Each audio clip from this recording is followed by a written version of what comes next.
Well, welcome to Sporting Women. This is our podcast that we're promoting women's sports and women in sports. Today we have Skye Stewart, chair lady at Black Country Fusion. How are you, Skye? Right. I'm good, thank you. Are you? Yeah. What's actually going on at the moment? There's a lot of noise. There's a lot of noise, yeah. So the ladies, our ladies team, Black Country Fusion ladies, are playing at home against Worley Ladies Reserves. Right. It's currently 1-0. 1-0. To Black Country Fusion, so it's a good start to the game. It's a fantastic start, and I've just seen a corner going in. So if there is a little bit of noise in the background, that's exactly why. Skye, I'll talk to you more in a moment. Going back to our previous podcast with G. Thacker and Stowbridge Ladies, we had a lot of really positive feedback, and Mind Charity as well. They were fantastic in promoting that. So thank you, G, and thank you, Stowbridge Ladies. It's really very kind of you to allow your time, and it's a really interesting story, Skye. I don't know, did you listen to the video? Yeah, I watched the video. It's amazing story, amazing background, and it's all credit to yourselves. And G was absolutely fantastic, and it's the reason why we're doing these podcasts is to get kind of grassroots females their voice and a chance to speak and a chance for them to tell their stories, which is what we're basically all about. So, on to you now, Skye. We've come down today for a little reason. What's the reason? What's the main reason? Because I know Friday there's an event going on. Yeah, so on Friday, Kick It Out are doing a Fans for Diversity event, so that's Friday the 20th of September in London. So, you approached me and you wanted to, to come down and to interview me in regards to diversity in football. Kick It Out are an absolutely amazing organisation. Absolutely. And who deal with discrimination in football, and not just in grassroots, but in the professional game as well. And not a lot of people know. I presume that everyone knew about the Kick It Out app, but not many people know about this app. And it's an amazing app where if you get any discrimination or see any discrimination at a football match, you can use this app and you can actually report it direct to Kick It Out. So, from the professional game to grassroots, if you hear any discrimination, please do get in touch with Kick It Out. Let them know about it so we can call it out. And this behaviour is not acceptable. Kick It Out are absolutely amazing organisation that absolutely, deal with that kind of thing. And I think that's vital within the football game. And it's vital now in 2019. We need to be moving forward as a society. Absolutely. And as a football community. There's no need for any kind of discrimination in football. Absolutely, and you've just hit on it there, Kick It Out do a lot of amazing work, not just in racism. They do a lot of homophobic, biphobic, transphobic, and I know they're working extremely hard at the moment. When I get on to kind of homophobia, biphobia and transphobia in a while. With yourself, Skye, there was something exciting happened with Leukocyte Sport. Can you tell us more about that? Yeah, so I've been recognised as one of the 50 people listed on Leukocyte Sport Movers list. Brilliant. The Leukocyte Movers list is a list of 50 people from all genres of sport, not just football, who are giving back to their community, promoting positivity within their communities. And there's some absolutely amazing people on that top 50 list. Mm-hmm. And I'm very humble to be part of that list. And, it's an amazing achievement for myself. But I'm very humble and I'm very inspired by the other 49 people on that list. So if you ever get opportunity to look at the list, please go over to Leukocyte Sport, look at that list, and you'll see the variety of different people on that list, from football, windsurfing, nice people from who have been within knife crime and turned their lives around, use sport in a positive nature. And I think that's what sport is all about. I think it offers a platform to so many different people, and it's what brings us all together. on the match days, on the competitive side of stuff. Absolutely. It brings us all together, and we can give back to our community. I'm very proud to be from Wolverhampton, and I'm very proud to be a Black Country lady. And I think there's some amazing stories that go on within the West Midlands, within the Black Country, and within Wolverhampton, around sport and amazing community activities, and being recognised on that list as the only person from Wolverhampton. It's absolutely amazing, and I am really, really humble. It's been the biggest kept secret for 3 months. I can remember when I first started speaking to you, and I was like, oh yeah, there's a big story coming out, and you was digging for it. I was trying to get there. I was trying. And I was like, no. And I think I am really humble. But I do have to point out, it's not just me at Black Country Fusion. Yeah. I have like 5 teams, all amazing players who all contribute to what we're trying to achieve at Black Country Fusion, and that ethos that we set out in 2016 of equality in football.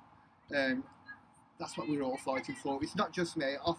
Sometimes I get a lot of the credit, but there's a lot of people behind me, backing me, and I come up with some mad ideas, and they're all there for me, and they're like, yeah, come on, Skye, we can do it. Yeah, we'll do this, we'll do that, and that's absolutely amazing. So it's not just me at Black Country Fusion. I've got amazing managers, I've got amazing players, and we've got amazing supporters. Some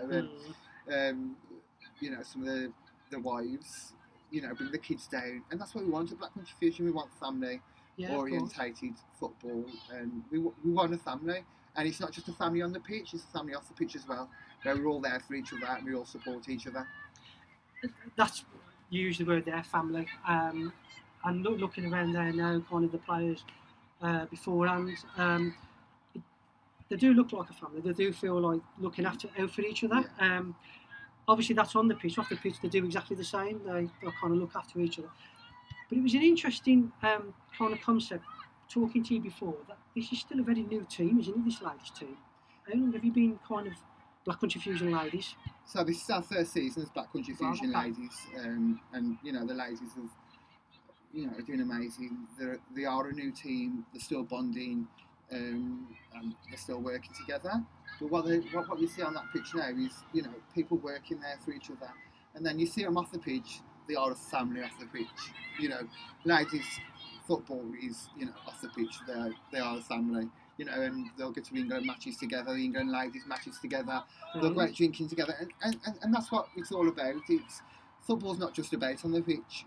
There's 7 days, I say 7, 6 days off the pitch where, you're working together and working on stuff and being there for each other. We all have family lives and we all have a personal life, and sometimes things are not always easy in our personal life, but we have got people there for us, and I'll come back to that word again, family, and that's what it's all about. And that's what I want in my team, that's what I want in my club. I want everyone there for each other. If we are having trouble in our personal life, we can get to each other and we say, look, this is happening, can you cover for me this weekend? If I have to have a weekend off, can you just make sure everything's going on? I mean, today I was rushed from the men's game to the women's game, but I absolutely love the hectic life of Black Country Fusion, because we're always hectic and there's always something going on. So I absolutely love it, and it keeps me very, very busy, and it keeps, going back to the blog, I've had quite severe mental health issues, and going back to that blog, it was my most personal blog I've ever done. But I have to keep active, and I have to keep my memory, and not my memory. There's nothing wrong with my memory yet. But I have to keep my mind active, and I have to divulge from my own mind sometimes.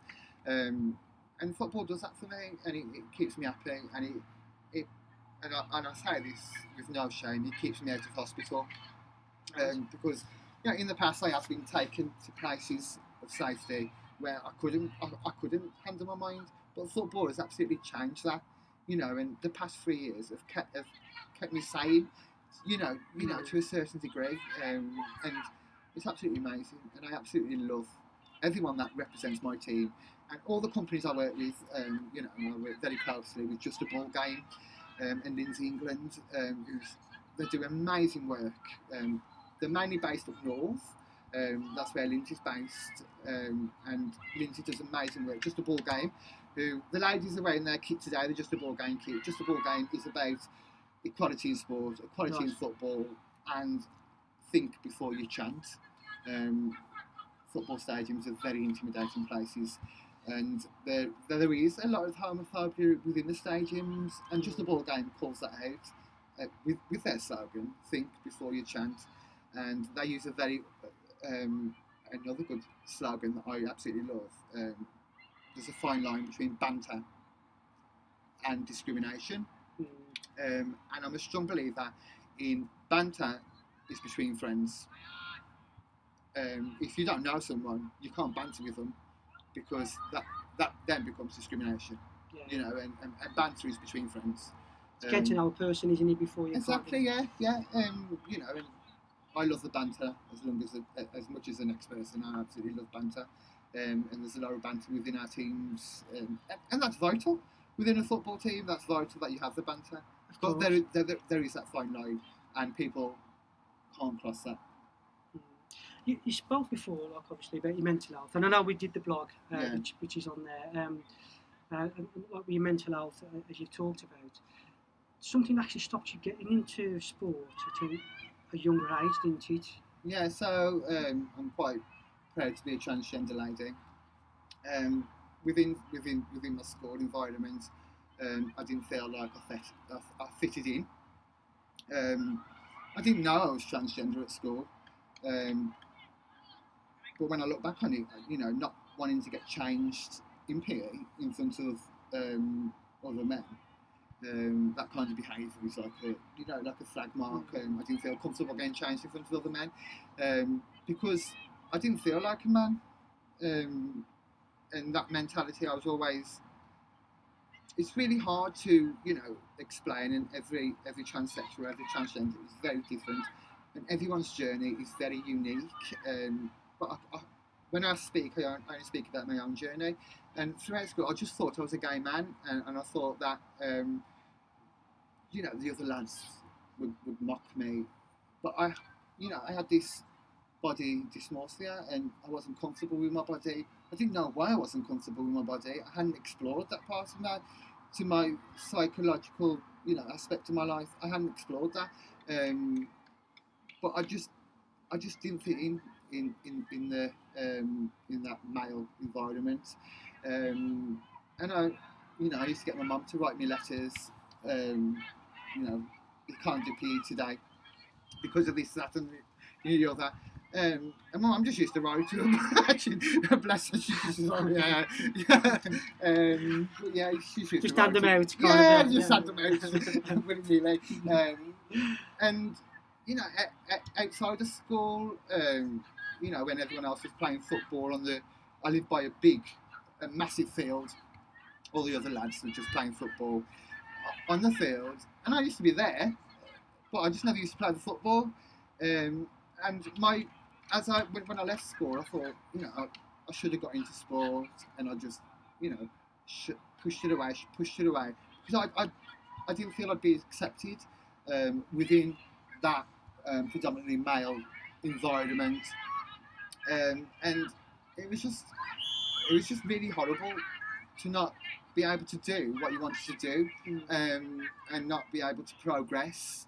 And I mean, like the PE teacher used to say to me, when you do PE, you're showing glimmers of hope, and it was really hard to just, to fit in. And like when I got into my fourth and fifth year of high school, PE used to be the last lesson of the day, and I just used to go home, and I never even used to try and take part in it. And this one PE teacher was like, "You are going to do PE." And I was like, "You'll never let me do PE." I was like, "No, I'm not doing it." And he went, "You're going to do it." He says, and he got me kind of into it, to a certain extent, as much as I'd allow it. But yeah, and it was really hard to not be able to, play the sports that I wanted to play, and be part of that. I've got to go back to it, that family, and and have them friendships within sport. It was very hard. Did you have a support around you at the time? you have support around Yeah, me? yeah. I was never out at school. One, because I had a younger brother who was 1 year younger than me, and I didn't want him to get bullied because of me being, at the time, I was a gay man, or I felt I was gay. I didn't want him to get bullied. Everyone knew at school I was gay. And, people say to me, was you bullied at school? And actually, in school, I wasn't bullied. I wasn't actually bullied, and, I'm really thankful for that. Out of school, I had the most horrendous time of my life. I used to go out to the park, and the older lads would, generally beat me up.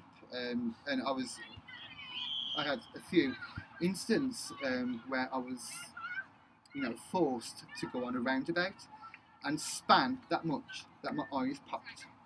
You couldn't see anything in my eyes. It was just complete red, because they wouldn't let me get off this roundabout, and they just spam me, and all because of my sexuality. I had my arm broken when I was very young, and it was always because I hung around with the girls, and they didn't like that. And so out of school, I had quite a hard time. But in school, I was happy. Do you know what I mean? I had amazing friends around me. I don't speak to any of my friends now at school, just because we've grew apart. Yeah. But I was always a class clown, and I was always in trouble at school. I was always sent out. I'd be the one up the window, causing a bit of trouble. But, school was... I loved school, do you know what I mean? And I'd love to go back there now and be the real me, But it was hard out of school, and I think that thing as well that stopped me going into sport, because these people's reaction out of school, always from older people, always from older lads, that stopped me. I thought I can't relate to these people. They're just fucks, and they're vile people. How can I relate to that? How can I be around them people?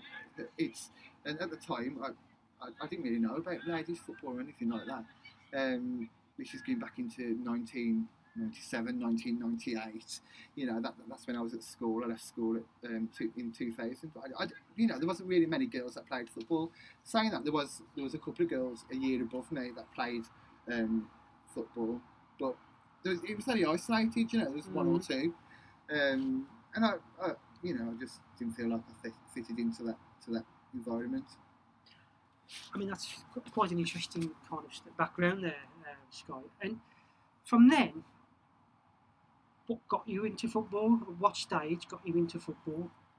I've always been a massive athletic fan. Right. I absolutely love my athletics, and that's what I always thought I would fit into. But I've always had that interest on the sideline of football. I never used to admit to it. I was, I don't know why I never admitted to liking football. I just never did. And that them behaviours outside school definitely affected that. But I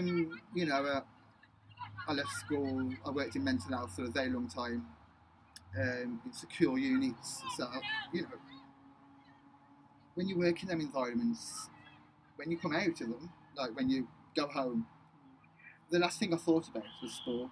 I saw some of the most horrendous stuff that anyone could ever see, and it's absolutely, it really does play on your mind. And then when I moved into children, working with children with mental health, that definitely was not for me. And it really, when we used to go out, I just couldn't switch off. So football was always on the back burner. So I transitioned in 2010. I left my job, just walked out, got rid of all my male clothes, and I was like, this is it, I'm going to be a woman now, from 2010. And then 2015, I had my gender reassignment surgery, and sadly there was several complications, as I said on the blog, and I ended up having 3 operations in that time, and I was lying in my hospital bed, and I was in London, I was away from my family. All I had was a mobile to speak to my family. I was literally on my arse, and I was that lonely. And everything just goes through your head when you're lying in a hospital bed. You can't move because of the surgery you've had. and on top of that, the complications that came with that surgery, it was horrible. You know, that's all I've ever wanted, was to be a woman and to be told that there was them complications. It absolutely, you know, it broke me. And I was going, and I thought, I've got to do something to get myself out of this depression. And I thought I'd always shied away from football. So, you know, I was thinking over it, and I think I want to start a football team. There'd been a football team within Wolverhampton called Wolverhampton Warriors. Who played in the GFSN, which is a gay league. But they'd folded, and I thought, I really want to do football. You know, I'd kind of, towards the end of their season, towards the end of their time, I'd kind of delved into it, because I was working at the pub that sponsored them, a gay pub that sponsored them. I'd got into that with them, you know, and you know, I'd delved in and out. And I thought, I've got to do this. I've got to, you know, I've got to follow my dreams. And I was too old to start playing competitive football. I was very old. And then I just thought to myself, well, I've got to do something. So I set up the team. And at the time, there was another man with me, my friend. And we set it up together, kind of. I say we set it up together. He was there for 3 months. And then we fell out. And then I just... He had all the football knowledge. I like behind the scenes, because he'd run clubs before. And I was just there, and he says, I'm going. And he went. And I was like, what am I going to do? Like, I've got to affiliate a team to the FA. I've got to do this, I've got to do that. And I just looked at him, and I thought, it's either sink or swim now. And I swam. And I just followed it and followed it and followed it. And I had backing from the players, backing from an amazing sponsorship within Paycare, who are a Wolverhampton company, an insurance company, health insurance, and we got that behind us. I contacted, I'm not actually going to say their name, I contacted a club that promotes equality in football, and they completely ignored me. They didn't want anything to do with me. And I thought, oh, that's up to you. Mm-hmm. And then I contacted Just a Ball Game, and I was like, come on, you know, this is what I'm setting up. Come on board with me. And Lindsay England, I absolutely worship the woman. Like, she's absolutely amazing. You know, she's there in the forefront of equality. You know, she's like, but an absolutely amazing woman. And I got on board with Just a Ball Game. So we worked with Just a Ball Game. And we started our season in 2016 in the Beacon League, Sunday afternoons at the time. This is the men's team. The men's team, yeah. I just had the one team at the time. We got through the season. We've done an amazing charity games, which is another passion of mine. Charity work and giving back to communities, giving back to underprivileged people and stuff like that. And got so many contacts and got the respect. And then, you know, at the end of the 2016-2017 season, it was nice bug coming to bite me. We went straight onto the Carling, you know, and it was absolutely amazing to be approached by Carling. Yeah, because I was just going to ask you about the Carling.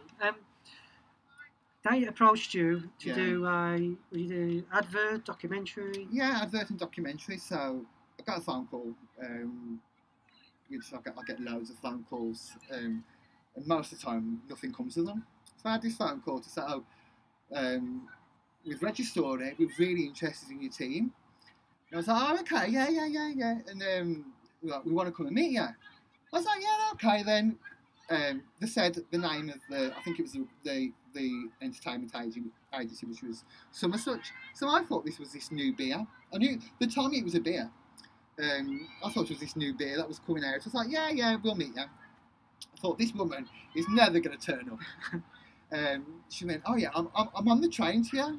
Like, we'd arranged a date. She said, I'm on the train to you. I said, oh, okay. She went, can you meet me at the train station? And I was like, yeah. So I went to the train station, and then she was like, I'm delayed in Birmingham. Oh, my train's been diverted. And I was like, here we go.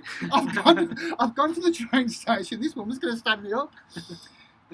And I told the lads that we'd been approached by this beer company. We never knew it was Carling.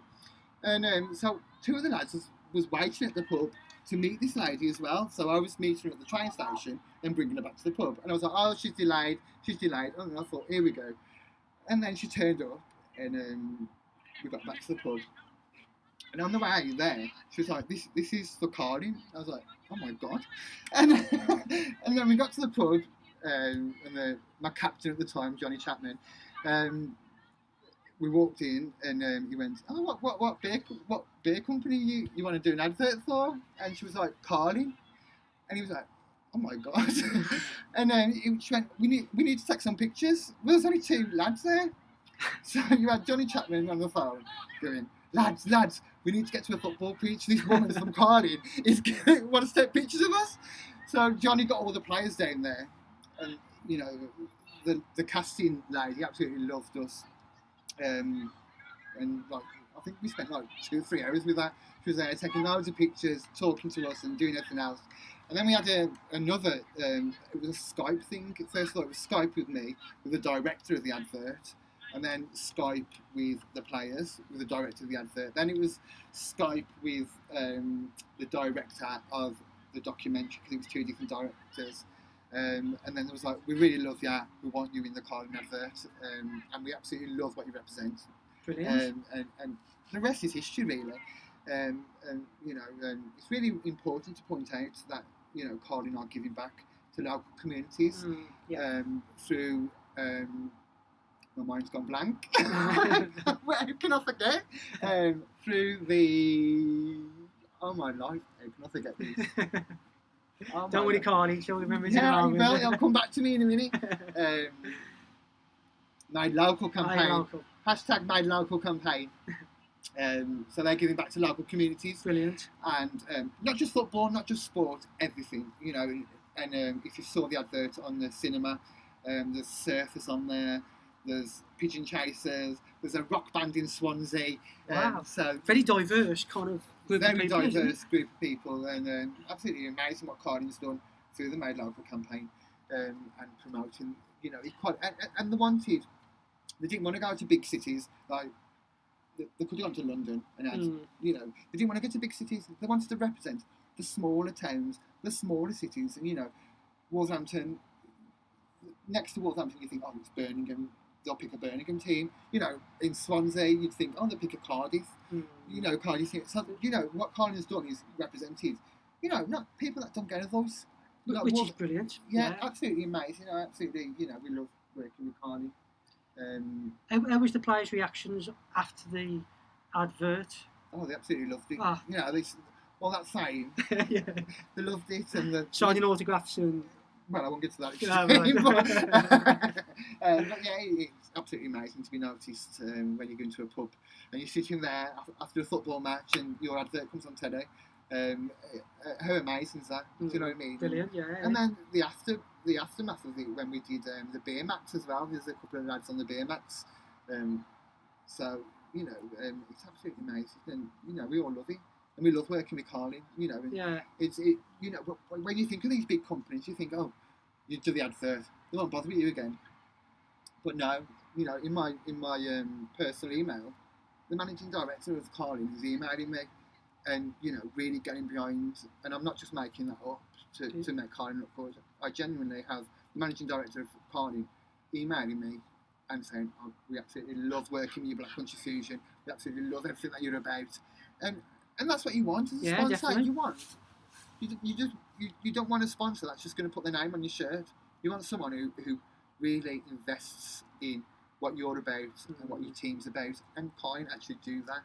And you know, I've worked very closely with them when the advert first come out. I worked very closely with him doing media stuff and stuff like that. You know, the storyboard of the advert, the storyboard of the documentary, that all went through me. Because I wasn't going to, you know, put my team out there. And without your kind of... Yeah, because, you know, I'd worked so hard to get a good representation of Black Country Fusion and what we was all about, and I didn't want that. And to be fair to Carling, they never did that, but they did put everything through me and said, oh yeah, is this alright, is that alright? And I was like, yeah, that's fine. I never had to contest anything. No, it's absolutely wonderful what they've done, to be fair. when after the advert, and obviously you've said in the blog as well that he was a kind of LGBT team in a non-gay league. And I Yeah. think one of the first ones, if not the first one. Yeah, in the West Midlands. Yeah. Were there any kind of barriers that you or your team faced? Like I say, we were talking before about what you went through personally growing up. Did the team experience anything similar towards homophobia after that at all? Yeah, definitely, because we before I'd even got a team together, I sent out a press release to say, look, this is what Black Country Fusion is, and I'd sent it out to all the LGBT things, to local media, and this is what we're going to be, and that's West Midlands News picked that up. And we did a thing quite close. We did an interview with Midlands Today, and I think we'd only been together 3 weeks, and so we'd gone out there and we'd set that precedent, and that was our strong ethos, and that's what I was going to stick to no matter what. So pre-season in 2016, there was a lot of homophobia. We're playing the Puffs, we're playing the Thackers, we're playing all this and the other.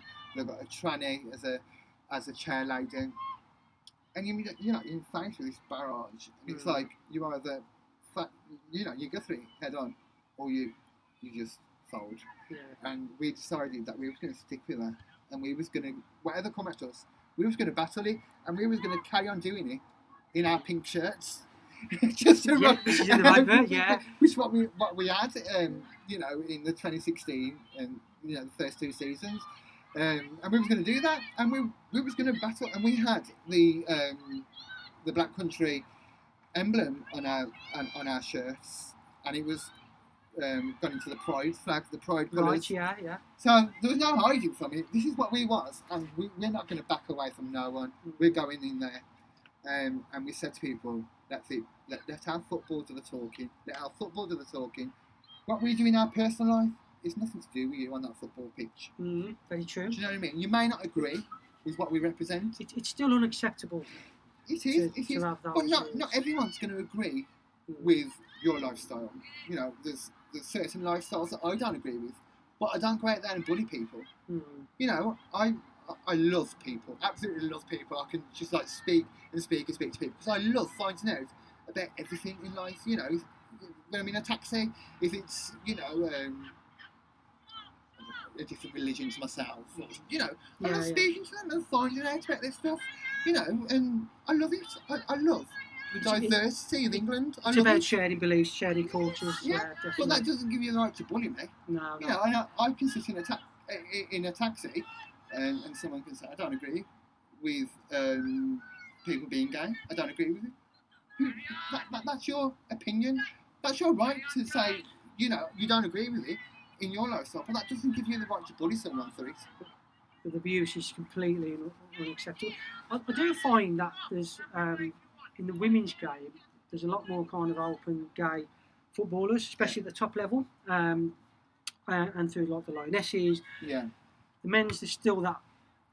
There's that. What could be done? What do you think could be done to help? I think we're literally doing everything that we can. There's so many organisations that are going out there, and saying that you've got the support, and they would. If a male footballer come out as gay, they'd have so much support. The flip side of that, they'd have so much abuse as well, and it's from the fans more than the players. Yeah. I think people see being gay as a weakness. It's not a weakness. It's not a weakness at all, and people think that they can latch on to anything, and they can latch on to minorities. We saw it with racism, which is absolutely disgusting. What gives the people the right to do that? And it's just that mentality. You can hide sexuality. You can't hide gender identity, and you can't hide the colour of your skin. And I think that's what's holding people back. And what we've always got to remember is the Justin Fashanu story. That was 20 years ago. Have we moved on from that? This guy was had bananas thrown at him on the pitch, was abused because he was gay. It's absolutely disgusting. But now we should have gay players. And in America there's openly gay footballers. In Sweden there's openly gay footballers. What are we doing in England? We have to look at ourselves, or we have to look at America and think, why is America inclusive and why are we not in football? And it's only football because there's openly gay sports people in every other sport. You've got Gareth Thomas in rugby, the most machoist sport you can ever think of. I think he's swimmer as well, Tom Daley. And Colin Jackson in athletics. Why did it take him so long to come out? It was 10 years after his career. Yeah, I mean, it's like I said, there's that stigma for some unknown reason. It is unacceptable, which is why Friday, kicking out fans of diversity is such a great thing, because it brings everyone together through football. It does, yeah. This is not the first year they've done it. I know Proud Baggies have something, obviously as a West Brom fan, that comes to mind. There's also Wolves on, isn't there? There's Pride and Molyneux. It's very new. I think I was invited to the first meeting to speak. When I heard of it, I said, if anything I can do, let me know, and anything that the team can do, as the only LGBT team in Wolverhampton, anything that we can do, let us know. And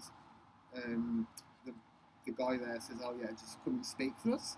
So I spoke at the first meeting, and it's still in its infant months.